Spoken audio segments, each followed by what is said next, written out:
This is my 60 Series Land Cruiser.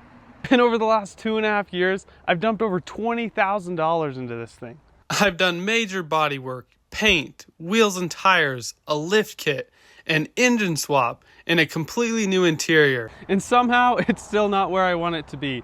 But in today's video, I'm going to walk you through everything that I've done to this Land Cruiser, how much it costs, and what I would do differently if I were to start all over again. But before we get started, you guys need to see what this thing looked like when I bought it for just $2,000. A tree had fallen on the back half of it, and the previous owner decided to cut the back of it off and turn it into basically a pickup truck. He was using it to haul lumber, and honestly, he was pretty hard on the thing, so there was a lot of dents and dings. As you saw from those photos, this thing was absolutely toast. It was basically totaled. It was missing the whole back half, didn't have any interior, and was just beat to crap. So what did I decide to do? I decided, well, let's bring it back to life. So I sourced a parts Land Cruiser from Chicago, and I cut the back half of that one off, and I stitch welded it on this thing. And look closely. It turned out awesome. You can look as close as you want, and you would have no idea there's a stitch weld and very little Bondo. Not bad for a hack. Sourcing the back half for this thing was pretty inexpensive. I was able to find a great deal on a parts Land Cruiser in Chicago. It cost about 800 bucks and then $1,000 to get it here. So altogether about $1,800, and I was able to pull all the interior out of that one and put it in this one. So it ended up being an excellent deal. Once I got the two welded together and it started to look like one Land Cruiser, it was time to make it look like a nice Land Cruiser. In this step, we spent probably the most amount of time. This was the body and paint, and we were able to do this pretty low cost, around $3,000. Believe it or not, me and my dad did all of this work ourselves. So believe me, it was a long process. So after fixing all the dents and dings and putting down a skim coater over all my stitch welds, sanding it all down, getting as straight as an arrow, it was time for primer. After a lot of hours on YouTube, we decided to go with a high build primer. That way we could lay it on pretty thick with some imperfections. It would also fill in some of the prior imperfections, and we'd be able to sand it down and get it looking pretty good. We actually did this in a Costco carport. We sprayed the door jambs, everything, the whole body in the high build primer, and then we got it sanded down. But actually, when it came to the paint, believe it or not, considering just how good this thing turned out, we shot it in an inflatable paint booth in the driveway. It was awesome. My dad came up with the genius idea of, hey, let's just shoot it in the driveway in an inflatable paint booth. So we bought one of those, blew it up, rolled it in, and look at that. It turned out awesome.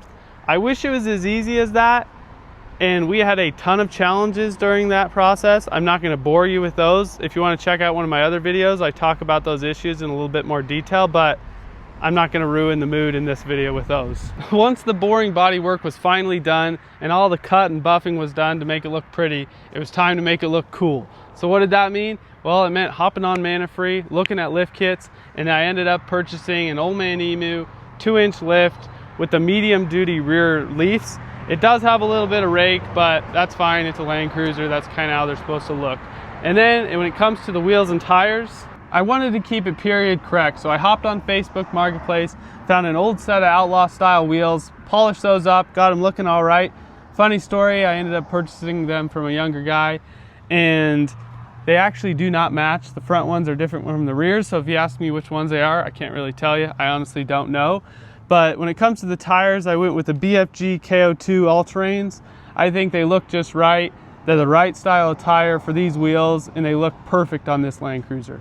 The lift kit was about 2,000 bucks, but a funny story on how I paid for that.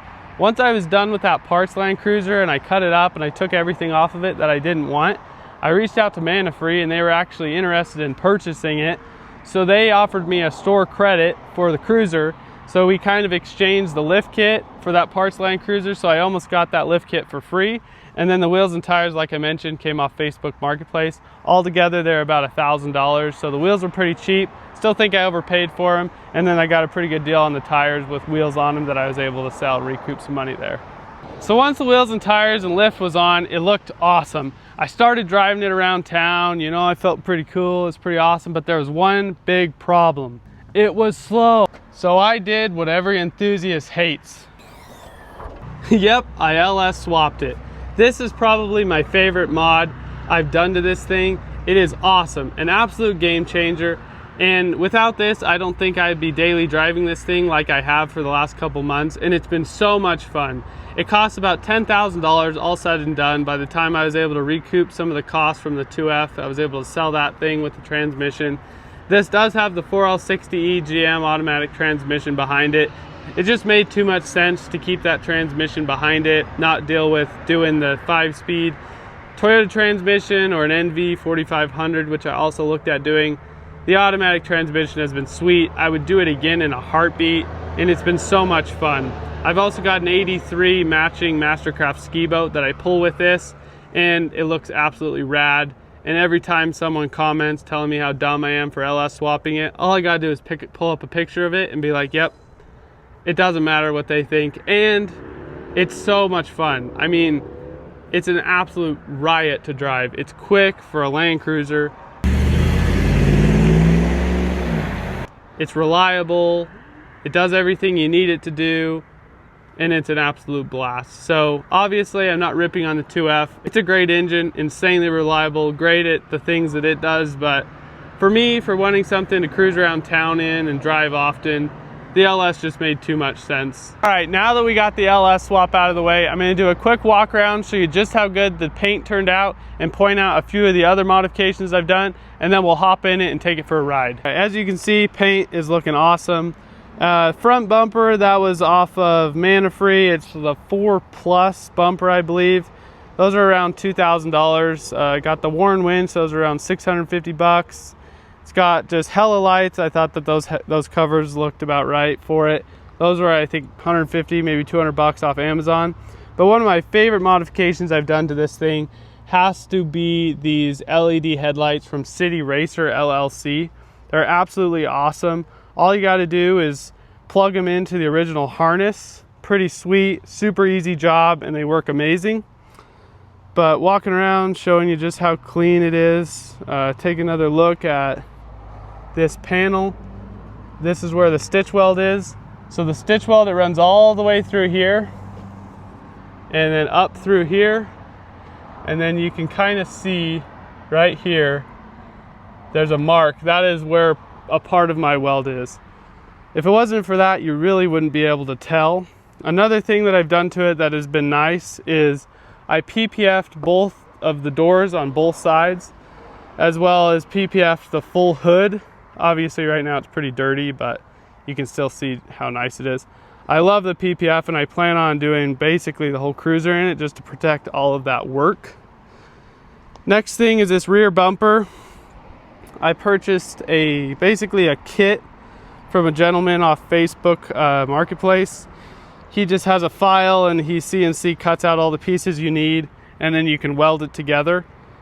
I ended up adding this piece here to kind of chase out, giving that original look, fill in that gap a little bit. Right now it's just spray painted, but I do plan on getting that powder coated. But kind of walking around some more. Interior, obviously super clean. Headliner I was able to source from that Parts Land Cruiser out of Chicago. Most of the seats were from the one out of Chicago. I was able to kind of piece together the ones I had with the ones from the Parts Land Cruiser and put together a pretty awesome interior. It's all original, looks super nice. You can see right now it's got the Holley Terminator X Max, so that's what runs the LS. That thing is super easy to wire in. I would highly recommend that. The shifter, I also love this. It almost looks original, and that's mated to the 4L60 transmissions. Now let's hop in, fire it up, take it for a spin. I'll give you a little bit more insight on what I would do differently if I were to do this thing all over again.